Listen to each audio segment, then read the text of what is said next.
We're here down in Charlotte, North Carolina, ACC Football kickoff, and we are joined now by Will Blackmon, 12-year NFL veteran, player at Boston College, coach, Boston College now, college football analyst for CW. Will, thank you so much for taking some time. No, I appreciate you, Jack. Yeah, thanks for reaching out, having me come downstairs and hang out with you guys. Yeah, I know. The escalator's a tough match at points during the day. I got to know you. One, you spent a little bit of a stint with the Seattle Seahawks. As a deep Seattle Seahawks fan, I became aware of you then. And then you did this thing, the wine MVP, and I'm a big wino. I just want to start. Oh, you really? Okay. Love wine. Let's go. Took a Napa trip the other year with my mom. Change your life. Napa will do that. Napa does that to you. But hey, they call Virginia the East Coast Napa. That's fair. I feel like you're not getting the Virginia wine. No, I haven't heard that, but that is fair. It's funny, when I was going through all my classes to my WSET and quartermasters, I learned Virginia has an AVA. I didn't know that. So it was funny, when I came back to OTAs when I was on the Redskins at the time, I used to, after practice, I would sneak over to Leesburg and actually work on the vineyards. Oh, really? Yeah. So you're not lying. A lot of Cab Franc out there. That's all. Yeah, lot of Cab Franc. If you don't like Cab Franc, you probably don't like Virginia. Which is my mom. She's a big Chardonnay drinker, and I was like, "Come on out," and she was like, This isn't." Cab Franc good. does well in the cold. And it does well over in the mountains. But you spent some time with the Redskins at the time, and you became associated with Richmond, spending those training camps in the Richmond heat during the summers. Yes. What was it like practicing with the Redskins down in Richmond? Yeah, well, first of all, we stayed at the Omni, so we were very fortunate. We had nice rooms, so it made staying in that crazy humidity bearable. I just remember at practice, we used to do one-on-ones right by the fans, and you know, the DC, DMV, PG County, all those crazy fans were nuts. Like, they were on your head. Yeah.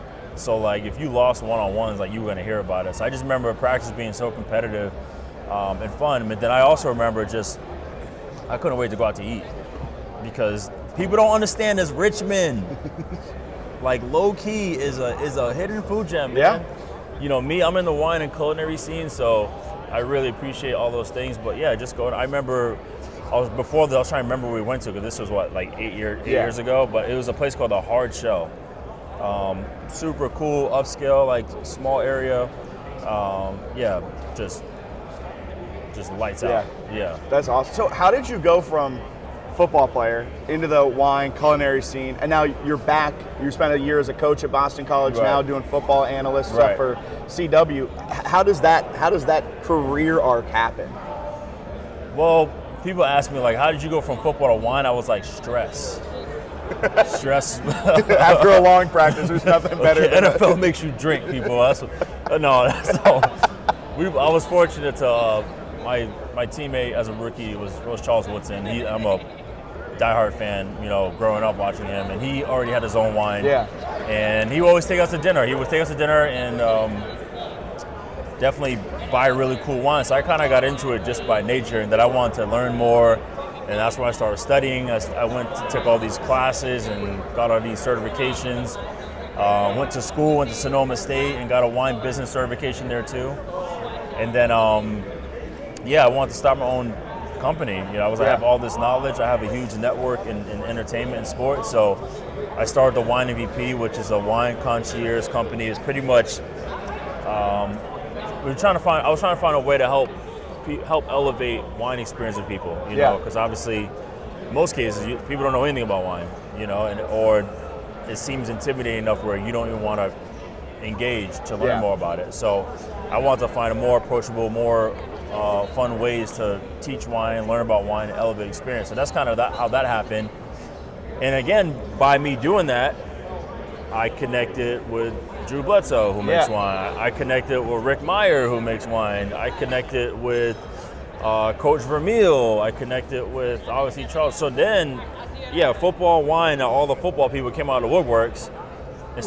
Why is that? Because I was going to ask you about that. Charles Woodson has his wine. Drew Bledsoe's doing his thing. Right. I mean, there's so many, it seems like.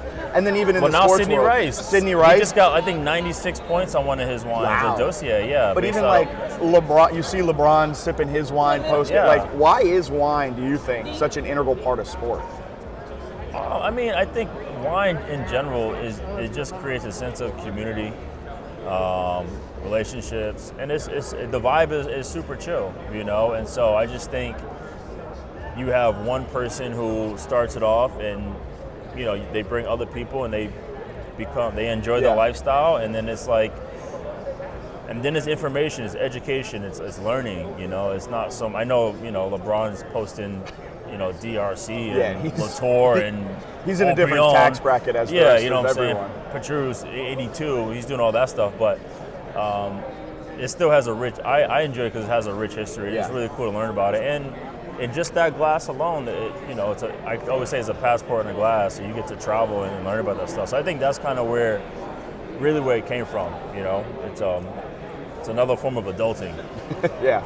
And then to transition the conversation away from wine real quick, what we all are here for, ACC football, of course. I know, people are like, what the hell is going on here? This is a wine what are they podcast? talking about? Why are they going so in-depth with that? We can do that, though. We can do a wine podcast. I'm happy to do that at any time. Like, I'll see you. There's some great wine bars around here. Listen, I got to find you. I'll give you my number. I brought some Blackmon cellars. I made a wine this year. You did? Yeah. Out of where?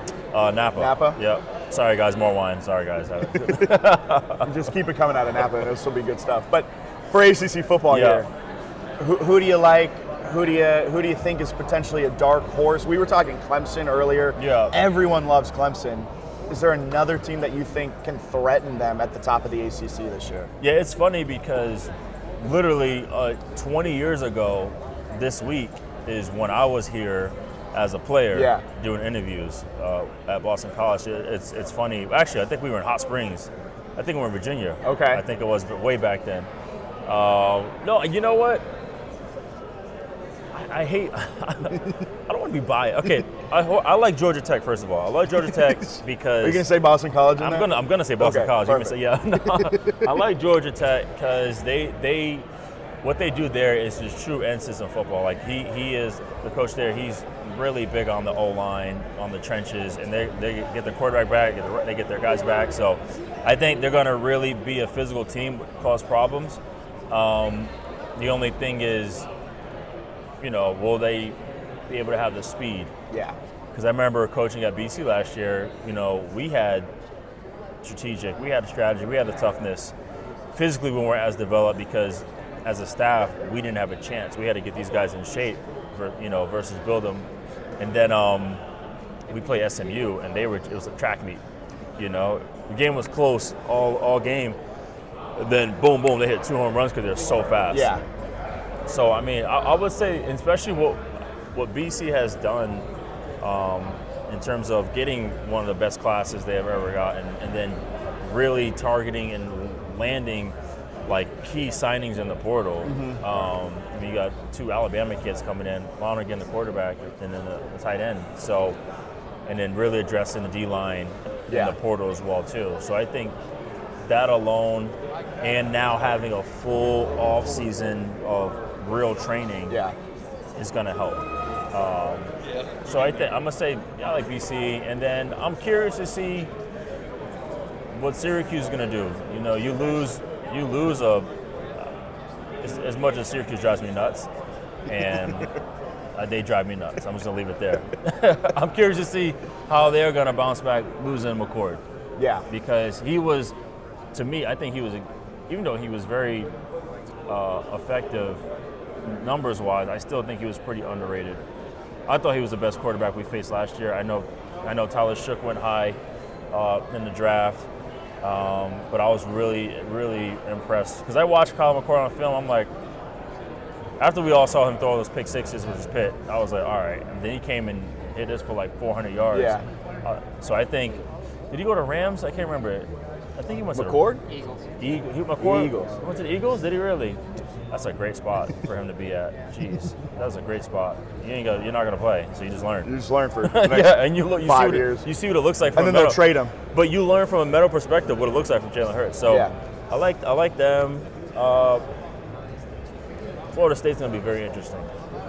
How do you bounce back from a 2-10 season? Like, you spent our money last year and don't do well. Right. You have no choice but to go up. Yeah. Or everyone's job's on the line. Yeah. So I'm gonna say I like Georgia Tech. I like BC. Perfect.